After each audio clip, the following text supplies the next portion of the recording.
Today we shall reflect on the life of Saint Gregory the Wonder Worker. Named Theodore at birth, Saint Gregory was born and raised as a pagan in Pontus in Asia Minor. At the age of 14, he set out with his brother Athenodorus to study law at the famous school of Beirut.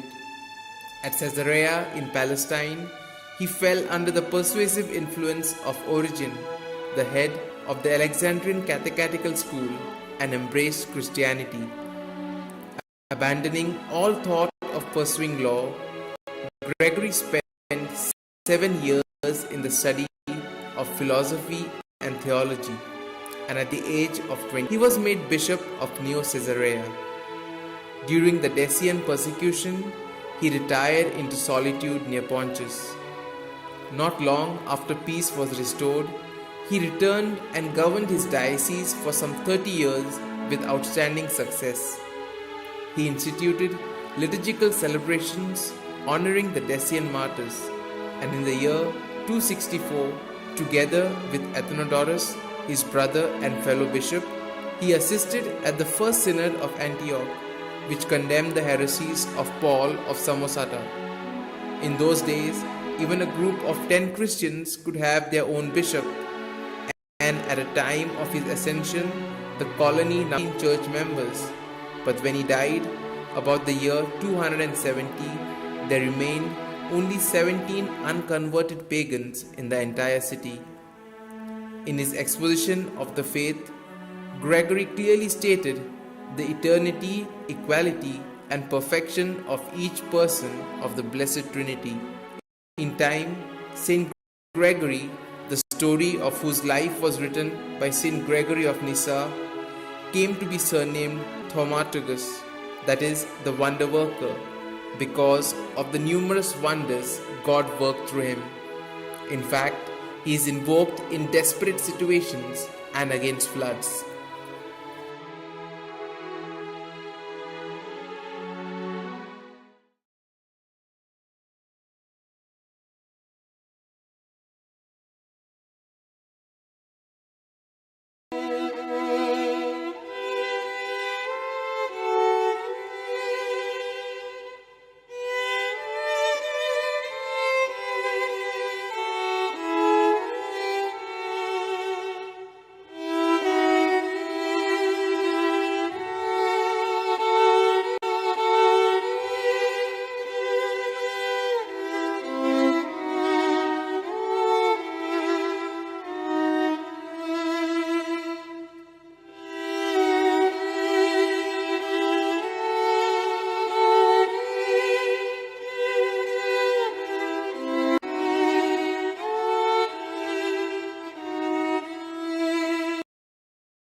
Check.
As we gather, may your spirit work within us.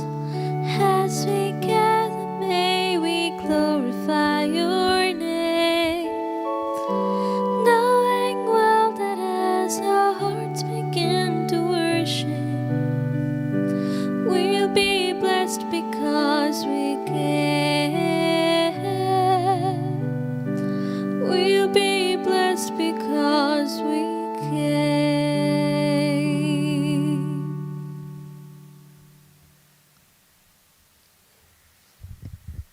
In the name of the Father, and of the Son, and of the Holy Spirit, Amen. the Lord be with you. And with your spirit. My dear friends, today you will hear two weepings in the Old Testament, John, and in the New Testament, Jesus weeping over Jerusalem. The man Jesus truly weeping. Let me explain a bit to you.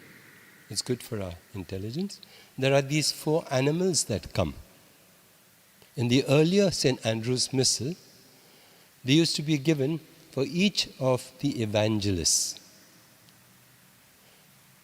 They were representing there before the throne of God the evangelists. And what is that? First, is St. Matthew's Gospel. And in St. Matthew's Gospel comes all the genealogy about people, how they came and all that. Therefore, it's a picture of a man there, human person. Mark is the second Gospel, evangelist. And there, the lion roaring in the desert. And who's that? John the Baptist. So that symbolizes John the Baptist crying in the wilderness. Matthew, Mark. Then Luke. In Luke is a bull. Why? Jesus born in a stable. That's a symbol.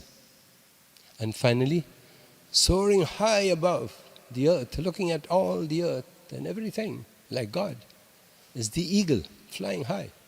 St. John's Gospel, St. John's writings, the Apocalypse, giving us the end time when God will settle all these problems which are there, giving us hope.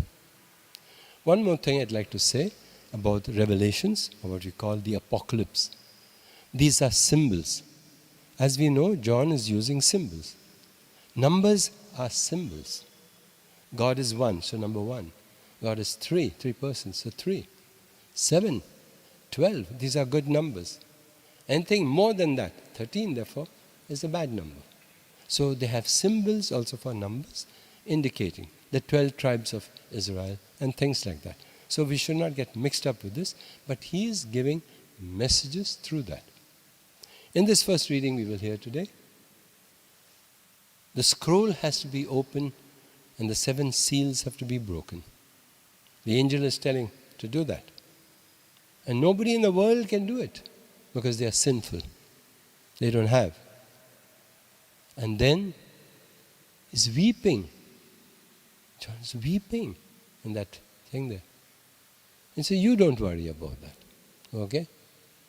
The Lamb will open that. And the Lamb is Jesus, already resurrected, standing there.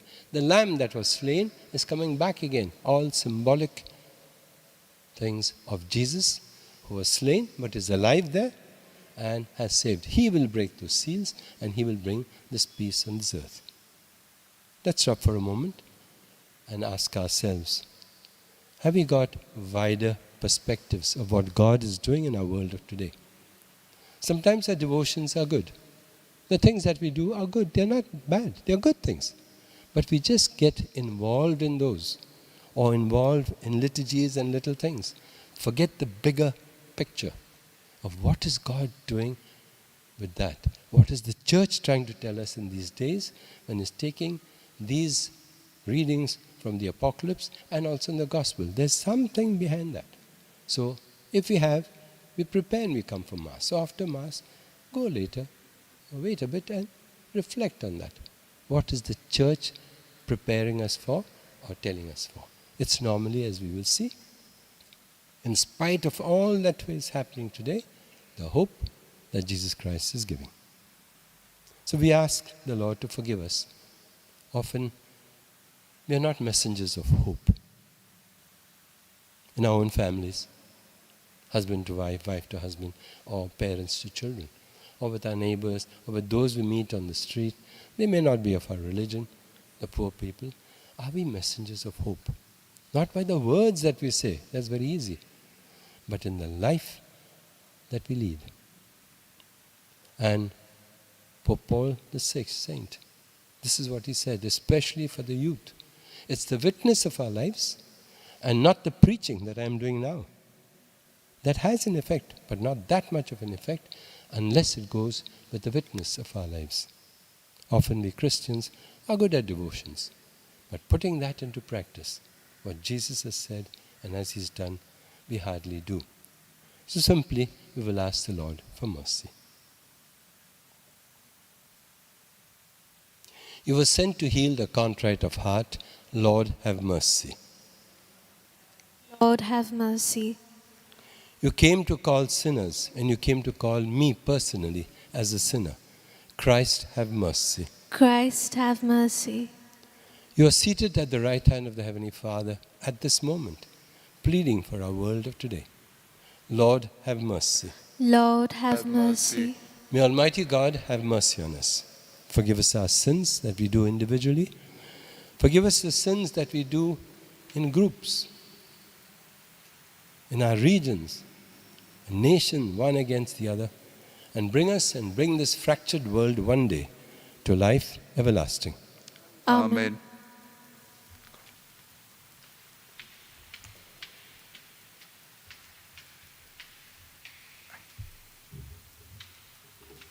Let us pray.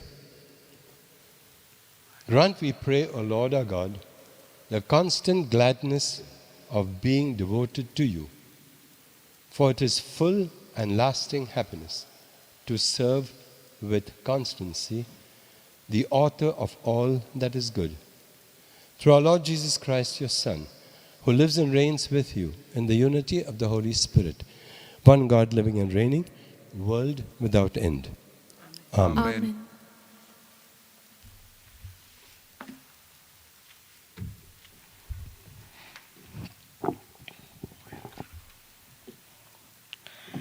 A reading from the book of Apocalypse. I, John, saw in the right hand of him who was seated on the throne a scroll written within and on the back, sealed with 7 seals. And I saw a strong angel proclaiming with a loud voice, "Who is worthy to open the scroll and break its seals?"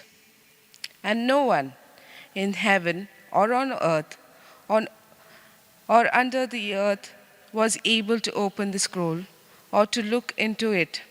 And I wept much that no one was found worthy to open the scroll or to look into it. Then one of the elders said to me, "Weep not. Lo, the Lion of the tribe of Judah, the Root of David, has conquered, so that he can open the scroll and its 7 seals."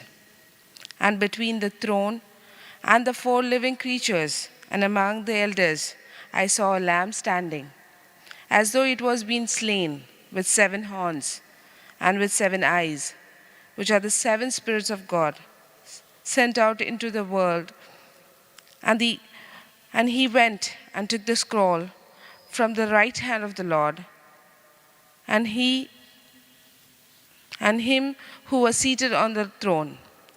And when he had taken the scroll, the 4 living creatures and 24 elders fell down before the Lamb, each holding a harp and with golden bowls full of incense, which are the prayers of the saints. And they sang a new song, saying, Worthy art thou to take the scroll and to open its seals. For thou wast slain by the blood, didst the ransom men for God, from every tribe and tongue and people and nation, and hast made a kingdom and priests for our God, and they shall reign on the earth. The word of the Lord. Thanks be to God. May our response be, You made a line of kings and priests to serve our God. A response, You made us a line of kings and priests to serve our God. Alleluia, sing a new song to the Lord. His praise in the assembly of the faithful. To Israel rejoice in its master. Let Zion son exalt in their king. A response, You made us a line of kings and priests to save our God. Let them praise his name with dancing and make music with timbrel and harp. For the Lord takes delight in his people. He crowns the poor with salvation. A response, You made us a line of kings and priests to serve our God. the Lord. Let the faithful rejoice in their glory, shout for joy and take their rest. Let the praise of God be on their lips. This honor is for all his faithful. Response, You made made us us a line of kings and priests to serve our God. Acclamation.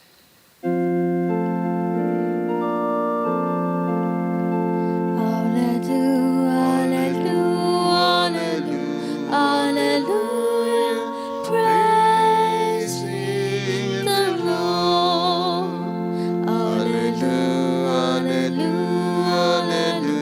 Hallelujah, praise the Lord. Bend my heart to your will, O Lord, and teach me your law.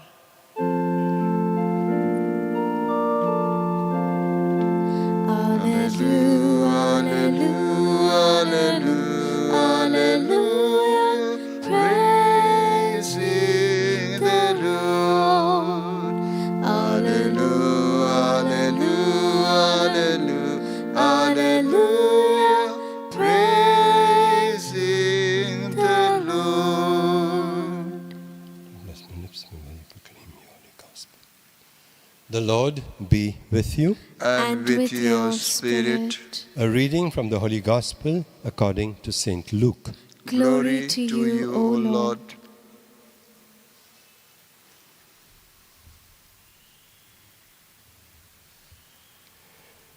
When Jesus drew near and saw Jerusalem, he wept over it, saying, Would that even today you knew the things that make for peace. But now they are hid from your eyes. For the days shall come upon you when your enemies will cast up a break about you and surround you and hem you on every side and dash you to the ground, you and your children within you. And they will not leave one stone upon another in you, because you did not know the time of your visitation. The Gospel of our Lord Jesus Christ. Praise to you, Lord Jesus Christ.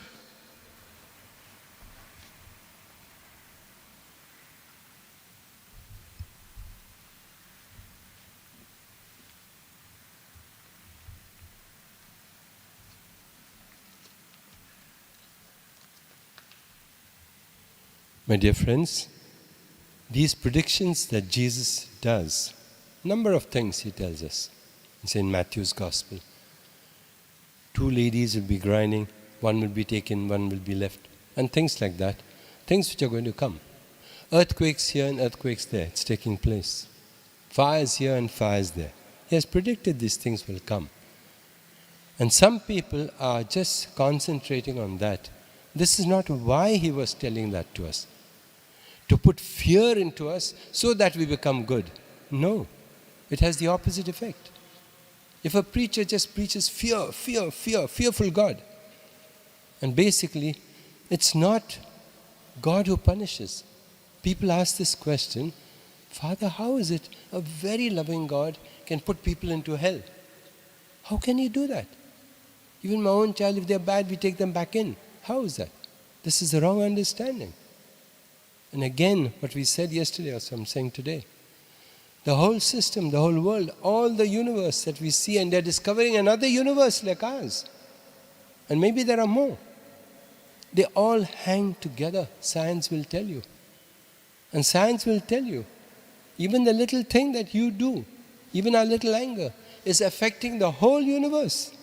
Because we are interconnected. Even science is saying this. Every little thing that we do, not only here, it's affecting what I'm doing now, it's going right through the whole universe. Because we are interconnected very intimately. And therefore, especially through our morality, if we break those connections, see what's happening. Millions of babies being aborted. Is that not a crime? God is sending them and we are aborting them. So we have whatever moral things that we want, then we don't want a child, babies being put into the dustbins. You've seen that. I mean, I think we Christians have to come together, write a little bit in the papers and say, stop this.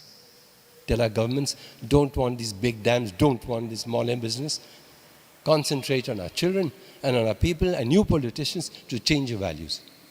Because these wars, these things, we Christians have to come forward. And I'll just end up with this. Some years ago I was here in Goa. And I used to conduct these courses for the priests, 40 of them, the present Archbishop also there, for students here and outside. And I had many contacts of the other faith, the Hindu faith. And they said, Father, you know, it's only your church that does this. We only go to our temples, we ring the bells. They were saying this to me. You people, you reach out. You go, you collect for the poor.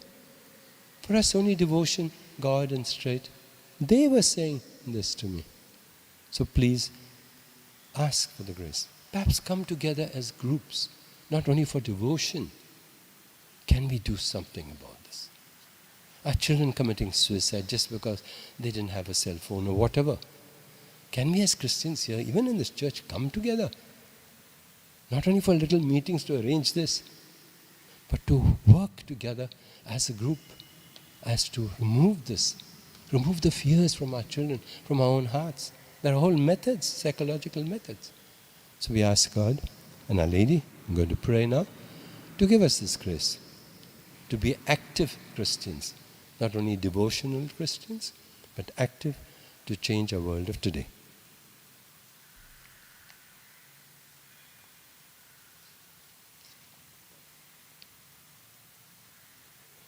Almighty and merciful God, who show your love to all creation everywhere, hear graciously the prayers we make for all those affected by the coronavirus in various parts of the world. We come before you asking for a quick control of the outbreak, for a healing of those affected, for the victims and their families. We pray for the doctors doing research, that an effective vaccine to combat the sickness is speedily found. We pray for the government and health authorities that they may take appropriate steps for the good of the people. And Lord, we pray for our own parents that they bring up their children, the future generation, in the values of Jesus. And we make this prayer through Christ our Lord. Amen.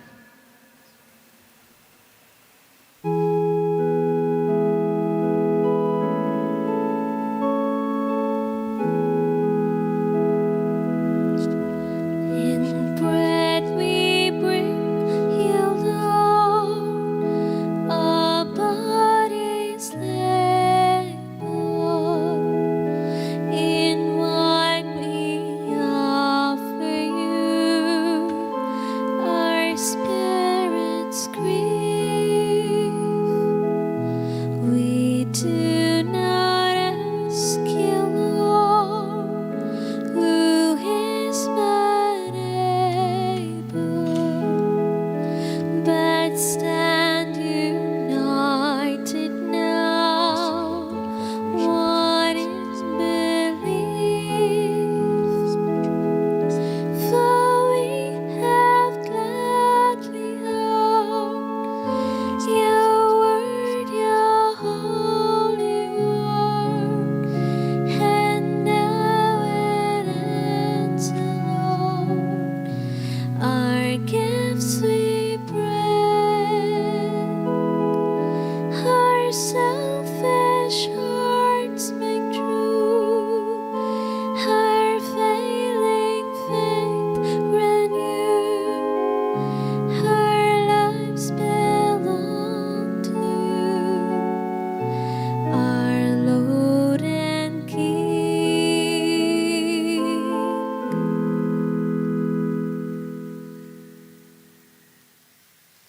Pray, my sisters, pray, my brothers, that my sacrifice and yours may be acceptable to God, the Almighty Father. May the Lord accept the sacrifice at your hands for the praise and glory of his name, for our good and the good of all his holy church. Grant, O Lord, we pray, that what we offer in the sight of your majesty may obtain for us the grace of being devoted to you and gain us the prize of everlasting happiness through Christ our Lord. Amen. Amen.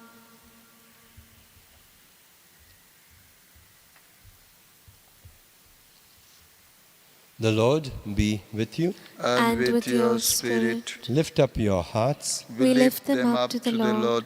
Let us give thanks to the Lord our God. It is right and just. It is truly right and just, our duty and our salvation, always and everywhere to give you thanks, Lord, Holy Father, Almighty and eternal God. For in goodness you created human beings, and when he justly condemned them, in mercy you redeemed them through Christ our Lord. Through him the angels praise your majesty, dominions adore, and powers tremble before you. Heaven and the virtues of heaven and the blessed seraphim worship together with exaltation. May our voices, we pray, join with theirs in humble praise as we acclaim. Holy, holy, holy, Lord God of hosts, heaven and earth are full of your glory. Hosanna in the highest. Blessed is he who comes in the name of the Lord. Hosanna in the highest. You are indeed holy, O Lord, the fount of all holiness.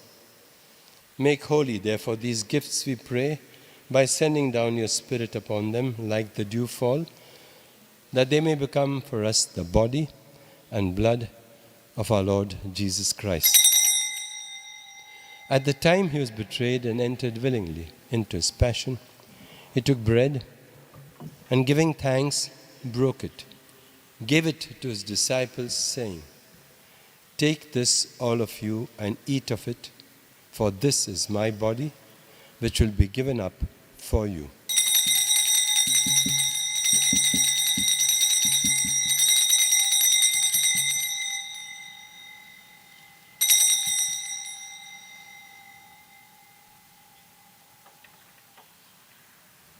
In a similar way, when supper was ended, he took the chalice, and once more giving thanks, he gave it to his disciples, saying, "Take this, all of you, and drink from it, for this is the chalice of my blood, the blood of the new and eternal covenant, which will be poured out for you and for many, for the forgiveness of sins. Do this in memory of me."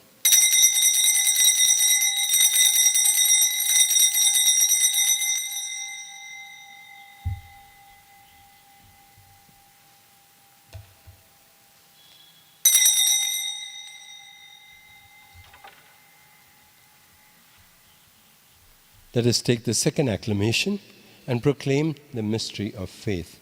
When we eat this bread and drink this cup, we proclaim your death, O Lord, until you come again. Therefore, as we celebrate the memorial of his death and resurrection, we offer you, Lord, the bread of life and the chalice of salvation, giving thanks that you held us worthy to be in your presence and minister to you. Humbly we pray that, partaking of the body and blood of Christ, we may be gathered into one by the Holy Spirit. Remember, Lord, your church spread throughout the world, and bring her to the fullness of charity, together with Francis, our Pope, Philip Neri, our Bishop, and all the people, Christians who are being persecuted, and all the others who are suffering, the migrants, the poor, the old, the sick. And Lord, remember also those who are dying at this moment and going back to you. Remember also our sisters and brothers who have fallen asleep in the hope of the resurrection, and all who have died in your mercy. Welcome them into the light of your face. Have mercy on us all, we pray, that with the Blessed Virgin Mary, Mother of God, with Blessed Joseph, her spouse, with the blessed apostles, with St. Ignatius, St. Francis Xavier, and all the saints who have pleased you throughout the ages, we may merit to be co-heirs to eternal life, and may praise and glorify you through your Son, Jesus Christ.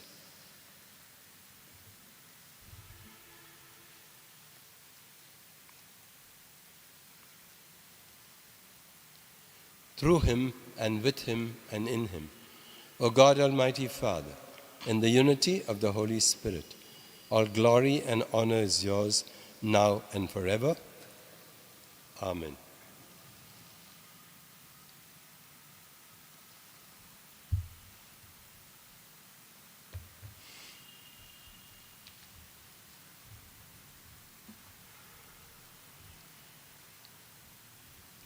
Jesus taught us to call God our Father, our loving Father, who cares for this world and who is still looking after it.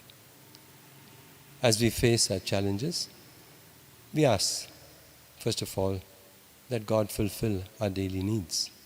But more than that, the first thing, to adore God and to love our neighbor. So we pray the prayer Jesus has given us. Our Father, who art in heaven, hallowed be thy name. Thy kingdom come, thy will be done, on earth as it is in heaven. Give us this day our daily bread, and forgive us our trespasses, as we forgive those who trespass against us. And lead us not into temptation, but deliver us from evil. Deliver us, Lord, we pray, from every evil.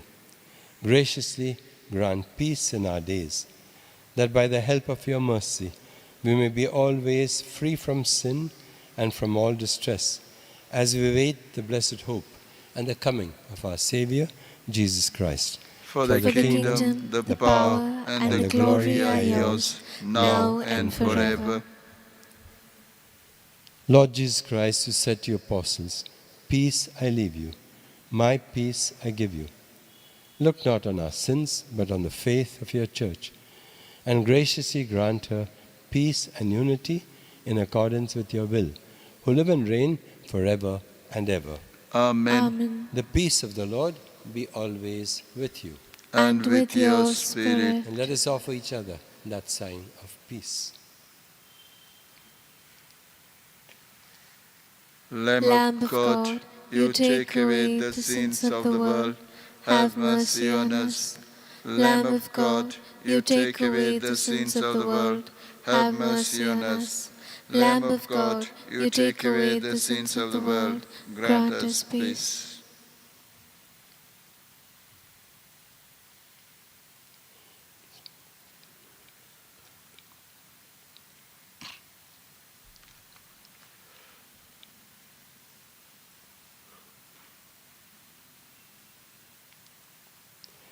My Jesus, I believe that you are present in the most holy sacrament.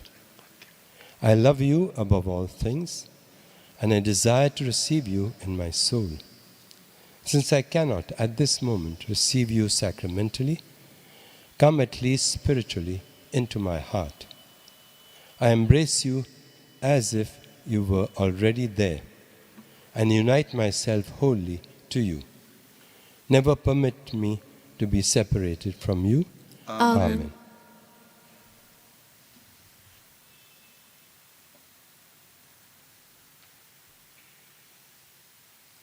This is the Lamb of God who has taken away, as St. John says, the sin of the world of selfishness, from where come all these strifes.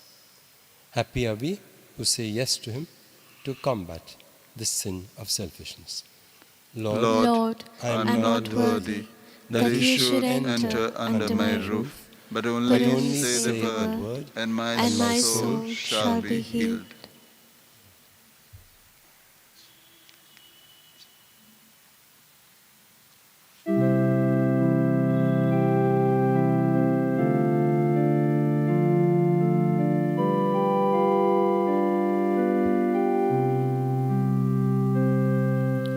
Make me a channel of your peace. Where there is hatred, let me sow your love. Where there is injury, you pardon, Lord. And where there's doubt, through faith in you. Oh, Master, grant that I may never seek so much to be consoled, I still console. To be understood, as to understand. To be loved, as to love with all my soul.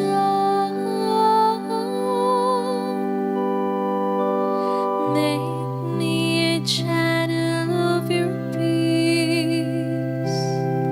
Where there's despair in life, let me bring hope. Where there is darkness, only light. And where there's sadness, ever joy.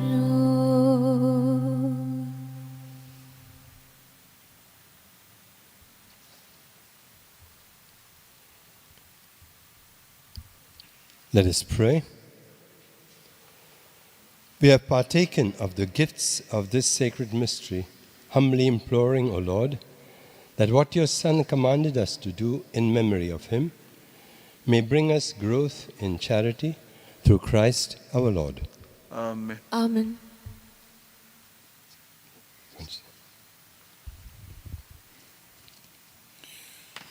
I would like to thank Father Furman for celebrating this Eucharist for us, and for all others who have been helping us in various ways to set the altar, to do the reading, to do the singing, to project this to you through cameras, and all the other units which are there, which are doing their work very committedly.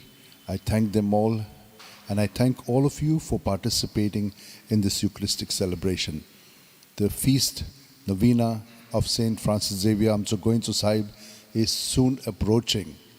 Next Tuesday, we are beginning the novenas, and all preparations for it are being done but not like in the usual way, where there's to be a big pendal and things like that, which you already know. You've received all the poster, and it has shown you how the mass structure will be, where you're not participating but in the church, but participating from your home. So only the few people who are celebrating the Eucharist, the deans will be there.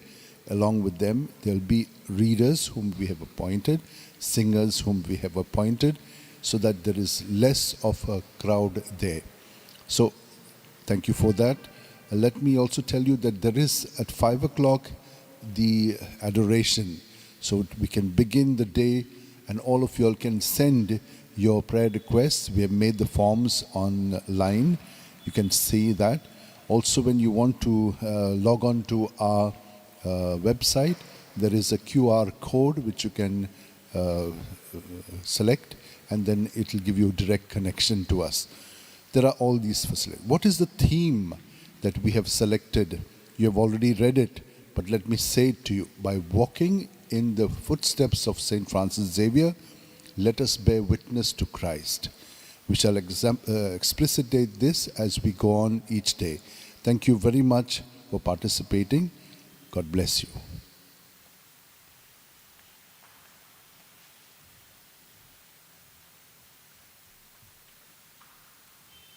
The Lord be with you, and with your spirit. and may Almighty God bless you, the Father, the Son, the Holy Spirit. Amen. Amen. Let us go to be witnesses in our lives to the truth of the gospel.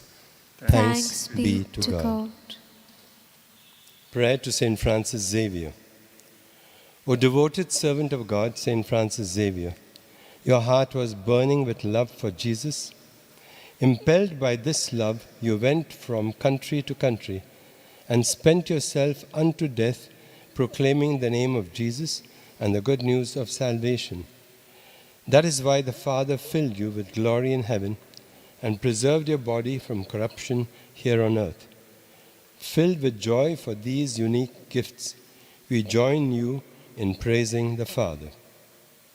And now we ask your intercession for ourselves. Each one makes his or her petition privately.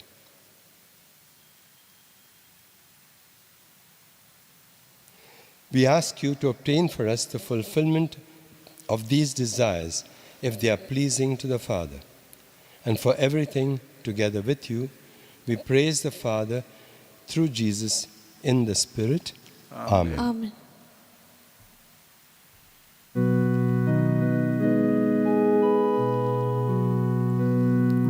Walk with me, O my Lord, through the darkest night and brightest day. Thee at thy side, O Lord, hold my hand and guide me on my way.